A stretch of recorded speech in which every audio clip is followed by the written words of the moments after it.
बिस्मिल्लाहिर्रहमानिर्रहीम। अस्सलाम वालेकुम। आज 3 मई बरोज़ बुध हम बात करेंगे दो अहम इशूज़ के हवाले से। सुप्रीम कोर्ट ऑफ पाकिस्तान में पाकिस्तान तहरीक इंसाफ ने आज पिटीशन दायर कर दी है मुज़ाकरात से मुतल्लिक़। आप जानते हैं मुज़ाकरात नाकाम हो गए और पाकिस्तान तहरीक इंसाफ दोबारा सुप्रीम कोर्ट ऑफ पाकिस्तान पहुंची है और सुप्रीम कोर्ट ऑफ पाकिस्तान में बड़ी डिटेल रिपोर्ट जमा करवाई गई है और उसमें बताया गया है कि 14 मई को इंतखाबात करवाए जाएँ। दूसरी जानिब जो तौहीन अदालत का मामला है PDM ओहदेदारान के खिलाफ, वो पहले एक के खिलाफ था, आज मजीद तीन जो सीनियर ओहदेदारान हैं उनको तौहीन अदालत का नोटिस जारी कर दिया गया है। शो काज नोटिस है तौहीन अदालत का।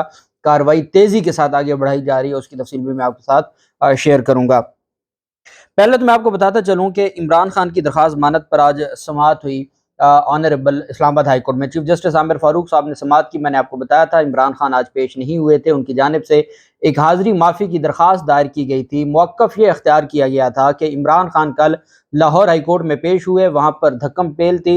इमरान खान का जो पाँव है उस पर दबाव आया जिसकी वजह से वो स्वेलिंग हो गई और अगर जो शौकत खानम के जो डॉक्टर्स हैं उन्होंने कहा कि अगर इमरान खान रेस्ट नहीं करेंगे तो ज़ख्म ख़राब हो सकता है, तो इस वजह से आज इमरान खान पेश नहीं हुए। और आपने सारी दुनिया ने देखा कि रात इमरान खान गए शौकत खानम में और काफ़ी देर वो शौकत खानम में मौजूद रहे। ऑनरेबल इस्लामाबाद हाई कोर्ट के चीफ जस्टिस आमिर फारूक साहब ने सारा दिन ही बहुत बरहमी का इजहार फरमाते रहे। सलमान सफदर साहब पेश हुए जो वकील हैं इमरान खान के, उन्होंने अदालत को बताया कि जनाब हम इमरान खान को बुला लेंगे और भले इमरान खान को एम्बुलेंस पे लाना पड़ा, अगली तारीख पर हम ले आएंगे, आज वो नहीं आ सकते क्योंकि आज अदालत दरखास्तें खारिज करने पर तुल गई थी। चीफ जस्टिस आमिर फारूक और जस्टिस जस्टिस मियां गुल हसन औरंगजेब ने इमरान खान की 9 मुकदमात में ज़मानत के लिए दायर दरखास्तों पर समाअत की। सलमान सफदर, फैसल चौधरी पेश हुए इमरान खान की जानिब से। जहांगीर जदौन एडवोकेट जनरल इस्लामाबाद पेश हुए। वक्फे के बाद जब समाअत शुरू हुई तो केस की समाअत तो इमरान खान की ज़ाती हैसियत में अदम पेशी पर अदालत ने बरहमी का इजहार किया। अदालत ने तंबीह की थी कि अदालती औकात में इमरान खान पेश ना हुए तो अबूरी ज़मानत खारिज कर देंगे। आमिर फारूक ने इस्तफसार किया, कहाँ है दरखास्त गुजार, तो बताया गया जी कि आज वो नहीं पेश हो सकते। अदालत ने कहा कि कल का दिन आखिरी आपके पास मोहलत है, अगर कल 4 मई को इमरान खान पेश नहीं होंगे तो आपकी जो तमाम केसेस में दरखास्त मानते हैं वो खारिज समझी जाएंगी। ये आज फैसला सुनाया है ऑनरेबल अदालत ने। अब मैं आपको एक बात बता दूं, हम थोड़ा सा कंपैरिजन कर लेते हैं। हम ये बात नहीं करते कि कल नवाज शरीफ जब बीमार थे, जो सज़ा याफ्ता थे, सज़ा याफ्ता मुजरिम के बारे में अदालतें कहती थीं कि अगर उसको कुछ हो गया तो कौन जिम्मेदार होगा और उसकी जान की गारंटी ली जा रही थी जब इमरान खान की हुकूमत थी। आपको याद होगा एक सज़ा याफ्ता मुजरिम को बीमारी की वजह से बाहर जाने की इजाज़त दी गई थी। इमरान खान पर कातलाना हमला हुआ और अल्लाह ना करे आज तक कभी किसी और पर कातलाना हमला नहीं हुआ और ना होना चाहिए। इमरान खान का एक इशू ऐसा बना, इमरान खान ने जिन मुकदमात में पेश होना था वो ये था जी कि इलेक्शन कमीशन के बाहर शोर हुआ, किसी ने एहतजाज किया तो मुकदमा इमरान खान पर हो गया, किसी ने फैज़ाबाद बंद किया मुकदमा इमरान खान पर हो गया, ये मुकदमात थे। दूसरी जानिब आज शहबाज शरीफ और हमजा शहबाज के खिलाफ अरबों रुपए की आमदन से ज़्यादा सासों का जो रेफरेंस, जिसके ऊपर मैंने पहले भी व्लॉग में तफसीली आपको बताया था, तो पूरी फैमिली शहबाज शरीफ के खिलाफ रेफरेंस था और उसमें शहबाज शरीफ की परमानेंट हाजिरी माफ़ी है और वो अदालत में पेश नहीं होते, उनके प्लीडर अदालत में पेश होते हैं। जबकि हमजा शहबाज कितनी तारीखों पर वो आज तक पेश नहीं हुए और उनकी जानिब से वो कमर दर्द जो उनको लंदन वो आते जाते रहते हैं, घूमते रहते हैं, वो कमर दर्द बिल्कुल ठीक है। अदालत में पेशी के वक्त आज राना सनाउल्लाह कह रहे थे, मरीम नवाज ने भी कहा कि रैलियों में जाते हैं तो ठीक होते हैं और अदालत पेश होने के लिए इमरान खान बीमार हो जाते हैं तो लंदन जाने के लिए तो हमजा शहबाज ठीक हैं, सफ़र भी कर लेते हैं, इतना लंबा हवाई सफ़र, और अदालत में पेश होने के लिए कमर दर्द है, अल्लाह उनको सेहत दे। अब हुआ ये कि वहां पर हाजिरी माफी की दरखास्त मंजूर हो जाती है। आज भी हमजा शहबाज की कमर दर्द की बुनियाद पर हाजिरी माफी की दरखास्त मंजूर हुई। इमरान खान के लिए इतना सख्त रवैया कि सिर्फ 24 घंटों की मोहलत दी और वो भी सारा दिन जो अहम रिमार्क्स हैं वो दे दे के, और इसमें कोई अर्जेंसी नहीं थी। अदालत ठीक है, अदालत अबूरी जमानत में बड़े सख्त रवैया होता है अदालतों का, हमारे अदालती निज़ाम का होना चाहिए, लेकिन 1 हफ्ते की, 10 दिन की, 8 दिन की, इसमें कोई ऐसी बात नहीं थी। लेकिन अदालत की जानिब से कल कहा गया कि इमरान खान पेश हो नहीं तो उनकी ज़मानतें, जो दरख्वास्त ज़मानतें हैं वो सारी खारिज समझी जाएंगी। दूसरी जानिब जो मामला है, और ये इस वजह से भी बहुत अहम है कि सुप्रीम कोर्ट ऑफ पाकिस्तान में दरख्वास्त दायर की गई है पाकिस्तान तहरीक इंसाफ की जानिब से, और उस दरख्वास्त में जो मौक़िफ़ अपनाया गया है 14 मई के इंतखाबात के हवाले से वो बहुत अहम है। عدالت میں کہا گیا مذاکراتی ٹیم کی جانب سے شاہ محمود قریشی کی سربراہی میں جو مذاکراتی ٹیم تھی جس میں سپریم کورٹ سے پنجاب میں انتخابات کے حوالے سے 4 اپریل کے حکم نامے کے منو نفاذ کی استدعا کی گئی ہے۔ پی ٹی آئی کی دائر کردہ درخواست میں کہا گیا ہے عدالت عظمیٰ نے 19 اپریل کے اپنے حکم نامے میں سیاسی جماعتوں کے مابین مذاکرات کے ذریعے انتخابات کے انعقاد کے لائحہ عمل کی تیاری کی تجاویز دی تھیں۔ دستور سے انحراف کی راہ روکنے کے لیے عدالتی فیصلے کی روشنی میں 14 مئی کو انتخابات لازم ہیں۔ درخواست میں کہا گیا کہ تحریک انصاف نے عدالت میں کروائی گئی یقین دہانی کی روشنی میں خصوصی مذاکراتی کمیٹی قائم کی جو شاہ محمود قریشی، فواد چودھری اور علی ظفر پر مشتمل تھی۔ جمعیت علماء اسلام کے علاوہ پی ڈی ایم اتحاد میں شامل پیپلز پارٹی، نون لیگ، ایم کیو ایم، کاف لیگ نے بھی اپنے نمائندے نامزد کیے۔ پی ڈی ایم کی کمیٹی اسحاق ڈار، یوسف رضا گیلانی، خواجہ سعد رفیق، نوید قمر اور دیگر پر مشتمل تھی۔ درخواست میں سپریم کورٹ کو مذاکراتی عمل سے آگاہ کرتے ہوئے کہا گیا کہ تحریک انصاف اور پی ڈی ایم کی مذاکراتی ٹیموں نے پوری نیک نیتی سے 27 اپریل اور 2 مئی کو بات چیت کی۔ اس بات چیت کے نتیجے میں فریقین کے مابین 3 نکات پر اتفاق رائے ہوا۔ فریقین متفقہ طور پر سمجھتے ہیں کہ سیاسی جماعتوں کے مابین مذاکرات اہم ہیں اور تمام سیاسی تنازعات کا حل سیاسی جماعتوں کے پاس ہے۔ فریقین یہ سمجھتے ہیں کہ پوری نیک نیتی سے بات چیت اور ایسے حل کے دریافت کی کوشش کرنی چاہیے جو عوام کے حق میں اور آئین اور قانون کے دائرہ کار کے اندر ہوں۔ فریقین کے مابین اتفاق ہوا تھا کہ بات چیت کو تاخیری حربے کے طور پر استعمال نہیں کیا جائے گا۔ فریقین اس بات پر متفق تھے کہ اس گفتگو کے سپریم کورٹ کے 4 اپریل کے حکم نامے پر اس وقت تک کوئی اثرات مرتب نہیں ہوں گے جب تک دونوں کے مابین آئینی حدود کے اندر کوئی معاہدہ طے پا کر روبہ عمل نہیں ہو سکتا۔ درخواست میں کہا گیا کہ تحریک انصاف ابتدا میں یہ سمجھتی تھی کہ اسمبلیوں کے انتخابات 9 روز میں ہی منعقد ہونے چاہیے۔ معزز عدالت پنجاب کے انتخابات کے لیے 14 مئی کی تاریخ مقرر کر چکی ہے۔ اس تاریخ کو انتخابات کا انعقاد آئینی تقاضا ہے جسے فریقین کی رائے سے بدلنا ممکن نہیں ہے۔ اس حوالے سے پی ڈی ایم اتحاد سے بھی آئین پر عمل کرنے اور 14 مئی کو پنجاب میں انتخابات کے حوالے سے سپریم کورٹ کے حکم نامہ پر عمل درآمد کی التماس کی گئی۔ پی ڈی ایم اتحاد اور خیبر پختونخوا اسمبلی کے انتخابات کے انعقاد پر بھی زور دیا گیا۔ درخواست میں کہا گیا کہ پی ڈی ایم اتحاد کا خیال تھا کہ قومی اور صوبائی اسمبلیوں کے انتخابات اگست کے دوسرے ہفتے میں تمام اسمبلیوں کی تحلیل کے بعد اکتوبر میں منعقد کیے جائیں، کہ جو اسمبلیاں ہیں وہ اگست کے دوسرے ہفتے میں تحلیل ہوں اور جو انتخابات ہیں وہ اکتوبر میں ہوں۔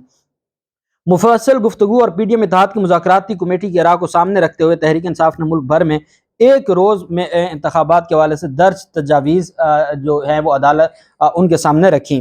4 شرائط پیش کی گئیں۔ پی ٹی آئی ایک ہی روز انتخابات کے لیے تیار ہے بشرط کہ اب یہ شرائط عدالت کو بتائی جا رہی ہیں، بشرط کہ قومی، سندھ اور بلوچستان کی اسمبلیوں کو 14 مئی یا اس سے پہلے تحلیل کر دیا جائے۔ قومی اور 4 صوبائی اسمبلیوں کے انتخابات تینوں اسمبلیوں کی تحلیل کے 60 روز کے اندر یعنی جولائی کے دوسرے ہفتے میں کروائے جائیں۔ درخواست میں استدعا کی گئی کہ پنجاب اور پختونخوا کے انتخابات کو 90 روز کی مدت گزرنے کے بعد ایک آئینی تحفظ دیا جائے، 1 ٹائم۔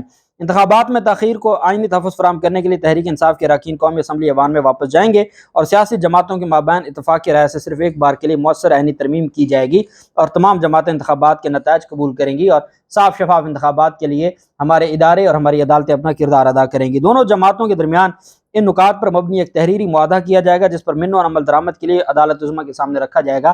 کہتے ہیں کہ ہم نے یہ ساری شرائط رکھی پی ڈی ایم کے آگے۔ درخواست میں کہا گیا کہ پی ڈی ایم اتحاد نے ہماری ان تجاویز سے اتفاق نہیں کیا۔ پی ڈی ایم اتحاد کے مطابق قومی، سندھ اور بلوچستان کی صوبائی اسمبلیاں 30 جولائی کو تحلیل ہوں گی۔ پی ڈی ایم کے مطابق قومی اور صوبائی اسمبلیوں کے انتخابات اسمبلیوں کی تحلیل کے 90 روز کے اندر بیک وقت اکتوبر کے پہلے ہفتے میں منعقد ہوں گے۔ درخواست کے مطابق آئینی ترمیم کے ذریعے معاہدے پر عمل درآمد کے حوالے سے آئینی ترمیم پر بھی دونوں جماعتوں میں اتفاق کی رائے کا فقدان ہے۔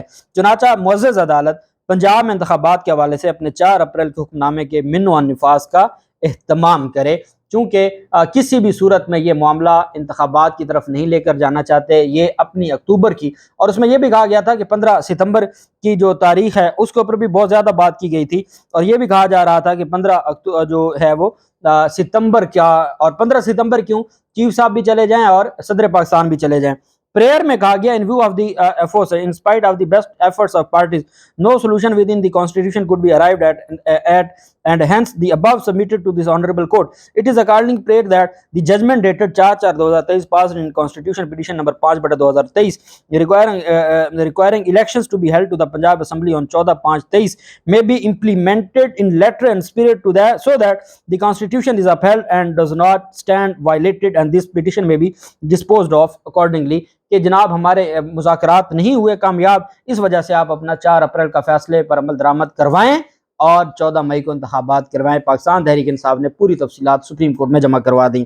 दूसरी जानिब जो मामला था लाहौर हाई कोर्ट में परवेज इलाही के घर छापे का और तौहीन अदालत का, पहुंच गए जो एंटी करप्शन, अच्छा ये खास अफसरान हैं पीडीएम के जिनको तैनात किया गया है। पीडीएम के जो एंटी करप्शन के एडिशनल डीजी हैं वकास, वो ज़ाती हैसियत में लाहौर हाई कोर्ट में पेश हो गए। लाहौर हाई कोर्ट के जो जज हैं तारिक सलीम शेख साहब ने समाअत की। एडिशनल एडवोकेट जनरल ने अदालत में बताया कि एंटी करप्शन गुजरांवाला के मुकदमे में पुलिस गिरफ्तारी के लिए रिहाइश गाह गई थी। अदालत ने कहा अगर मुकदमा दर्ज था तो सर्च वारंट किधर हैं। सरकारी वकील ने अदालत में कहा हमारे पास सिर्फ मुकदमा की कॉपी थी, सर्च वारंट ही नहीं थे। जो आपको नजर आता है कि उन्होंने दरवाजे तोड़े और बख्तरबंद गाड़ियों से, तो सरकारी वकील कह रहे हैं हमारे पास सिर्फ मुकदमे की कॉपी थी, सर्च वारंट थे ही नहीं। अदालत ने रिमार्क्स देते हुए कहा कि एक तो अदालती हुक्म की खिलाफ वर्जी की और दूसरा अदालती हुक्म से मुतल्लिक अल्फाज का है। एडिशनल जब उनको कहा गया कि भाई हमें तो लाहौर हाई कोर्ट ने जमानत दे दी है, तो उस पर जो एडिशनल आईजी थे, जो additional director general, additional DG anti corruption, उन्होंने लाहौर हाई कोर्ट के बारे में कुछ अल्फाज कहे थे जो वीडियो बन गई थी। लाहौर हाई कोर्ट ने कहा वो वीडियो चलाएं, कमरे अदालत में वो वीडियो चल गई। तो उस पर एडिशनल डीजी एंटी करप्शन अदालत में कहा मैं तो तौहीन अदालत का तसव्वुर भी नहीं कर सकता। अदालत ने रिमार्क्स देते हुए कहा कान खोल कर सुन लें, अगर गलत बयानी की तो अपना अदालत अपना हुक्म सुनाएगी। अच्छा, अब डायरेक्ट ये बिल्कुल वैसे ही मामला है जैसे साबिक वजीर आजम आजाद कश्मीर का जो पीटीआई के वजीर आजम थे, उनकी भी वीडियो थी, कमरे अदालत में सुनाई गई। डीजी एंटी करप्शन की जो असिस्टेंट डीजी एंटी करप्शन की भी एडिशनल डीजी एंटी करप्शन की भी वीडियो सुनाई गई और अदालत ने कहा सुन लें ये आपकी आवाज है या नहीं है। अदालती हुक्म पर एडिशनल डीजी के अल्फाज की वीडियो अदालत में सुनवाई गई। एडिशनल डीजी ने अदालत में कहा अगर मेरा गलत बयानी करना साबित हो जाए तो खुद को अदालत के रहमो करम पर मैं छोड़ूंगा। अदालत ने डीजी एंटी करप्शन समेत एंटी करप्शन के मजीद 3 अफसरान को तौहीन अदालत के शोकाज नोटिस आज जारी कर दिए। अदालत ने तमाम अफसरान को कल जाती हैसियत में तलब कर लिया। अदालत ने 3 अफसरान के जवाब जमा न कराने पर सख्त बरहमी का इजहार किया। अदालत ने रिमार्क्स देते हुए कहा कि जवाब जमा न करवाना आज खुद तौहीन अदालत है। एडिशनल डीजी वकास ने अदालत से गैर मशरूत माफी मांगी, अदालत ने माफी वापस दे मारी, अदालत ने माफी मुस्तरद कर दी। अदालत ने शोकाज का तहरीरी जवाब जमा करवाने के लिए एडिशनल डीजी को कल तक का आखिरी मौका देते हुए मजीद 3 अफसरान को शोकाज नोटिस जारी करते हुए कल अदालत लगेगी और एंटी करप्शन के वो हुकाम जिस तरीके से पाकिस्तान तहरीक इंसाफ के खिलाफ कार्रवाइयाँ कर रहे हैं, उन पर ये जो इन्होंने गैर कानूनी कार्रवाई की है, इस वजह से ये इनके गले पड़ गई है और अदालत उस वीडियो को लेके अब इनको माफ़ करने को तैयार नहीं है। माफ़ीनामा मुस्तरद हो गया है मेरिट के ऊपर इनके खिलाफ तौहीन अदालत की, और ये सारे फारिग होंगे ओहदों से। अल्लाह पाक पाकिस्तान का हामी नासर हो। बहुत शुक्रिया। अल्लाह हाफिज़। पाकिस्तान जिंदाबाद।